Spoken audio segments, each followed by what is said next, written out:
Hello everybody, I am Tilkesh. आज मैं बताऊंगा कि फिनेंशियल फ्रीडम या आर्थिक आज़ादी कैसे अचीव कर सकते हैं।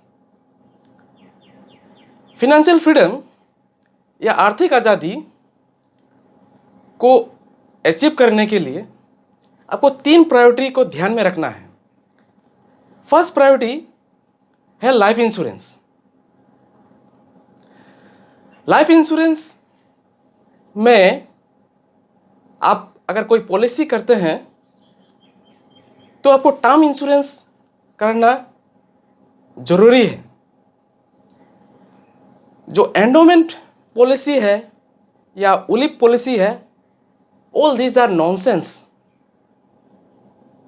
उसमें आपको कोई फायदा नहीं मिलेगा। मान लीजिए किसी ने एंडोमेंट पॉलिसी किया है और उनको मैच्योरिटी जब होगा तब उनको 8 लाख मिलेगा, या मान लीजिए वो 5 to 6% उनको रिटर्न मिलेगा। तो वो 8 लाख जब या 10 साल या 15 साल बाद या 25 साल बाद जब मिलेगा, मार्केट वैल्यू के अनुसार वो कोई काम में नहीं आएगा, क्योंकि इन्फ्लेशन ही अभी जो करंट जो इन्फ्लेशन है, करंट इन्फ्लेशन इन इंडिया। अब अगर गूगल में आप टाइप करेंगे करंट इन्फ्लेशन इन इंडिया, तो आपको दिखाएगा कि 5.5% है, और ये पिछला साल मतलब लास्ट ईयर 6% था। मतलब अब मान लीजिए मोटा मोटी ये 5.5 से 6% तक रहता है। इन्फ्लेशन मतलब जैसे कि मार्केट में सब्जी दाल या जो आप खरीदते हैं या कोई आपका जो ज़रूरत का सामान है वो हर साल बढ़ता है। कोई भी सामान, आपका कपड़ा हो या आपका घर का सामान हो, गैस, एवरीथिंग सब बढ़ रहा है। सब्जी का दाम, अब मान लीजिए जब आप स्कूल में पढ़ते थे या 10 साल पहले या 15 साल पहले 100 रुपीज़ का जो आपको सामान मिलता था, आज के डेट में वो आपको मिलता है? वो मिलता नहीं है। यही इसी को इन्फ्लेशन बोलते हैं। तो अभी जो इन्फ्लेशन जो है, करंट जो इन्फ्लेशन इन इंडिया है, जो भारत में, वो 5.5 है। तो मान लीजिए आप कोई पॉलिसी किया है इंश्योरेंस में,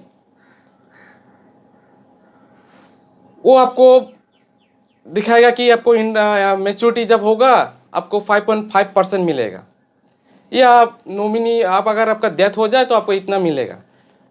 तो ओवरऑल जब आप कैलकुलेशन करेंगे तो आपको कैलकुलेशन में आएगा 5.6% तो इससे रिटर्न मिलेगा। तो उस पैसा जो आपको हाथ में मिलेगा वो कोई काम में नहीं आएगा। देखिए, ये XYZ पर्सन का इंश्योरेंस पॉलिसी है, एंडोमेंट पॉलिसी है, एक इंश्योरेंस कंपनी का। उनको बताया गया है कि 5 साल प्रीमियम देना है, ठीक है। 10 साल का टर्म है, 5 साल प्रीमियम देना है। इसके बाद 11th ईयर से 50,000 करके पर ईयर मिलेगा टिल 100 साल तक। जब तक उनका 100 ईयर्स का एज में 100 साल का उनका जब एज होगा तब तक 50,000 करके उनको मिलते रहेगा, ठीक है ना। तो ये देखिए, कैश फ्लो जो है, अगर पैसा हाथ से निकलता है तो अमाउंट के आगे माइनस बिठाना पड़ता है, ठीक है। और अगर पैसा एंट्री हो रहा है तो प्लस दिखाना पड़ता है, ठीक है। तो अभी हम इसको कैलकुलेशन करके दिखाएंगे जो उनको मैंने मिलता कितना है, ठीक है।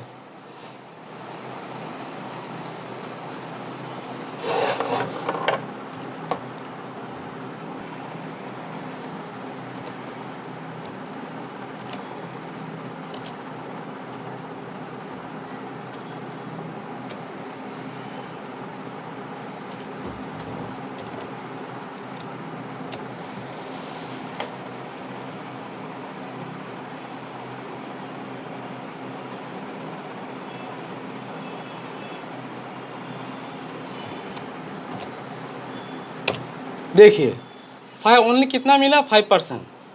तो जो 5% जो मिला है इन्फ्लेशन के रेट से, जो मार्केट वैल्यू के हिसाब से वो मैच हुआ है, क्या फ़ायदा मिला उनको? इतने ही मुझे दिखाना था कैलकुलेशन, क्योंकि मार्केट वैल्यू उस टाइम पे, अभी जो आपको सामान जो आप अपने घर के सामान जो ज़रूरत जो है, जैसे चाल दाल सब्जी, वो तो उस टाइम पे बढ़ जाएगा, पेट्रोल वो भी बढ़ जाएगा।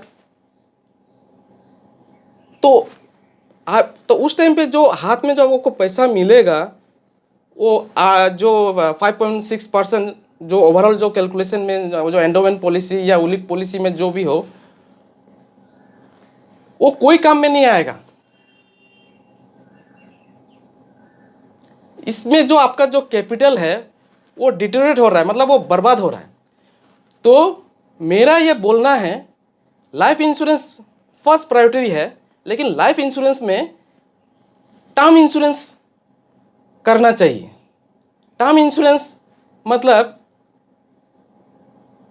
जैसे जब तक आप जिंदा है या जब तक आप लाइव है, आप जब तक आप वो जिंदा है आपको प्रीमियम देना है, लेकिन आपको एक भी पैसा नहीं मिलेगा, एक भी रुपया नहीं मिलेगा टिल यू आर सर्वाइव, मतलब टिल आप जिंदा है।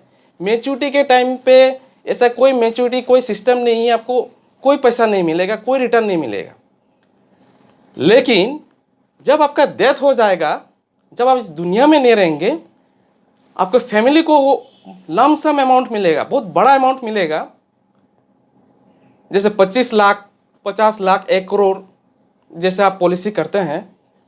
तो वो जो 1 करोड़ या 2 करोड़ या 25 लाख या 50 लाख, वही आपका फैमिली का काम में आएगा, वही आपका फैमिली सिक्योर होगा, प्रोटेक्ट होगा। और आपका जो फैमिली जो आपको जब आप इस दुनिया में नहीं रहेंगे, तो वही पैसा, वही जो मोटा अमाउंट जो मिलेगा, आपका जो आपका नॉमिनी या आपका फैमिली जो पीछे जो आप रह जाएगा, जब आप जिंदा नहीं रहेंगे या जब आपका डेथ हो जाएगा, तो वही पैसा उनका लाइफ जो है, आपका जो आपका बेटा हो या बेटी हो, उनका लाइफ इजी हो जाएगा। तो मेरा ये कहना है, अगर आप लाइफ इंश्योरेंस करते हैं, लाइफ इंश्योरेंस खूब ज़रूरी है, लेकिन लाइफ इंश्योरेंस में टर्म इंश्योरेंस करना चाहिए, मतलब टर्म इंश्योरेंस पॉलिसी करना चाहिए। टर्म इंश्योरेंस पॉलिसी करने से ही आपका सही लाइफ, मतलब आपका जो फ्यूचर, जो आपका जनरेशन है, जो आपका फ्यूचर जो आप जब इस दुनिया में नहीं रहेंगे, तो वो काम में आएगा। मैं अभी बोलूँगा दूसरा प्रायोरिटी है हेल्थ इंश्योरेंस। हेल्थ इंश्योरेंस करना खूब ज़रूरी है। हेल्थ इंश्योरेंस करना इसलिए ज़रूरी है क्योंकि बाय गॉड फॉरबिड ऐसा ना हो कि आपका कोई बीमारी हो या कोई आपका डिजीज़ लग जाए, आप हॉस्पिटल में भर्ती होना है और आपके पास हार्ड कैश नहीं है, तभी ये जो आपने हेल्थ इंश्योरेंस का पॉलिसी लिया है या हेल्थ इंश्योरेंस लिया है, बहुत सारा हेल्थ इंश्योरेंस कंपनी है, जैसे स्टार हेल्थ है, एक्सेट्रा एक्सेट्रा। तो उसमें आपका यही, जब आप हॉस्पिटल में भर्ती होंगे तो तभी आपका ये वो हेल्थ इंश्योरेंस कंपनी आपका जितना हॉस्पिटल में आपका बिल होगा, वो हेल्थ इंश्योरेंस कंपनी देगा एक स्मॉलर प्रीमियम में। और इससे पहले मैंने जो टर्म इंश्योरेंस बोला था, उसमें भी एक मिनिमम एक प्रीमियम देना है होल लाइफ के लिए, लेकिन जब मैच्योरिटी होगा तब आपको कोई रिटर्न नहीं मिलेगा। लेकिन जब आप इस दुनिया में नहीं रहेंगे, तो आपको एक लमसम मिलेगा नॉमिनी को, 25 लाख 50 लाख 1 करोड़ 2 करोड़ जो भी हो, जो आप जैसे आप कौन सा टर्म इंश्योरेंस पॉलिसी लेते हैं। तो life insurance first priority, in life, दूसरा health insurance, second priority health insurance.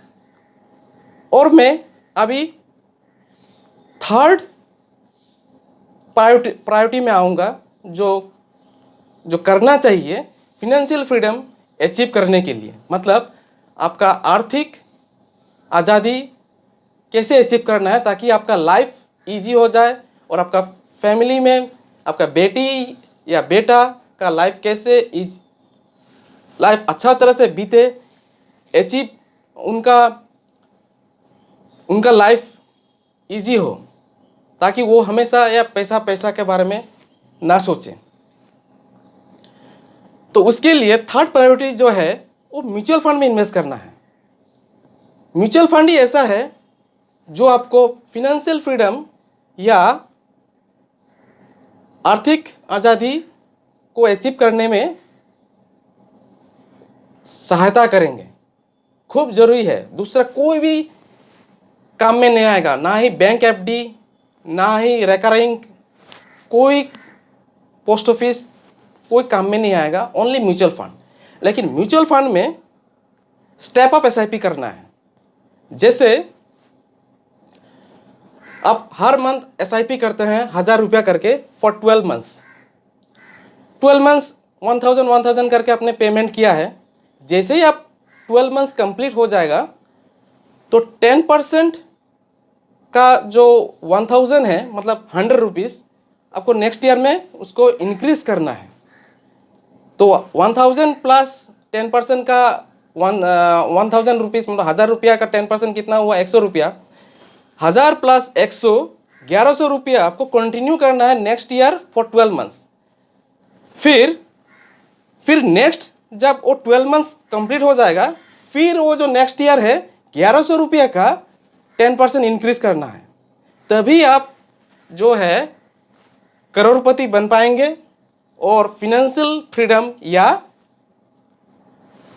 आर्थिक आज़ादी अचीव कर पाएंगे, ताकि आपका फैमिली और आपका लाइफ इजी हो जाए। फिनेंशियल प्लानिंग, फिनेंशियल फ्रीडम जो प्लानिंग जो है वो इसलिए ज़रूरी है, खूब ज़रूरी है, क्योंकि अगर आप कोई प्लान नहीं करेंगे, मान लीजिए आपको कोई प्लान करना है, आपको मुंबई जाना है या दिल्ली जाना है, अगर आप प्लान नहीं किए तो आप दूसरे जगह चले जाएंगे। तो इसीलिए लाइफ में भी प्लानिंग करना खूब ज़रूरी है। फिनेंशियल फ्रीडम प्लानिंग करना ज़रूरी है। ओके, अगर आपको ये वीडियो अच्छा लगा तो अपने दोस्तों या अपने जान पहचान को शेयर कीजिए, ताकि उनका भी भला हो, उनका भी लाइफ का बेटर हो जाए। This is Tilkesh Datta signing off.